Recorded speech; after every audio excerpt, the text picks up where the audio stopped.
Hi friends, നമ്മുടെ WhatsApp ആരെങ്കിലും hack ചെയ്ത് ഉപയോഗിക്കുന്നുണ്ടോ എന്ന് നമുക്ക് എങ്ങനെ അറിയാം? അതിനായി നമ്മളുടെ വാട്സപ്പ് ഓപ്പൺ ചെയ്ത് വലത്ത് സൈഡിൽ മുകളിൽ കാണുന്ന 3 ഡോട്ടിൽ ക്ലിക്ക് ചെയ്യുക. അപ്പോൾ ഇങ്ങനെ ലിങ്ക്ഡ് ഡിവൈസ് എന്ന് കാണിക്കും. അതിൽ ക്ലിക്ക് ചെയ്യുക. അപ്പോൾ നമുക്ക് ഇങ്ങനെ ഒരു സ്ക്രീൻ കാണിക്കും. ഇങ്ങനെയാണ് സ്ക്രീൻ കാണുന്നത് എങ്കിൽ മറ്റൊരാൾ നമ്മളുടെ ഡിവൈസ് ലിങ്ക് ചെയ്തോ അല്ലെങ്കിൽ ഹാക്ക് ചെയ്തോ ഉപയോഗിക്കുന്നില്ല എന്ന് നമുക്ക് മനസ്സിലാക്കാം. ഏതെങ്കിലും ഡിവൈസുമായി കണക്റ്റ് ആയിട്ടുണ്ടെങ്കിൽ നമുക്ക് അതിൽ ഇങ്ങനെ ലിങ്ക് ചെയ്ത ഡിവൈസ് ഇങ്ങനെ കാണാൻ സാധിക്കുന്നതാണ്.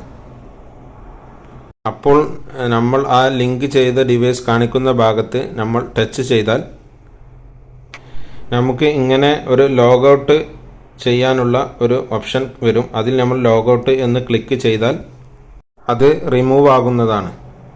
അപ്പോൾ നമ്മുടെ ഡിവൈസിൽ ഇങ്ങനെ കാണിക്കും. അപ്പോൾ എല്ലാവർക്കും മനസ്സിലായി എന്ന് തോന്നുന്നു, ഉപകാരപ്പെട്ടു എന്ന് തോന്നുന്നു. എൻ്റെ ചാനൽ നിങ്ങൾ സബ്സ്ക്രൈബ് ചെയ്ത് ഷെയർ ചെയ്ത് സപ്പോർട്ട് ചെയ്യുക. Thank you.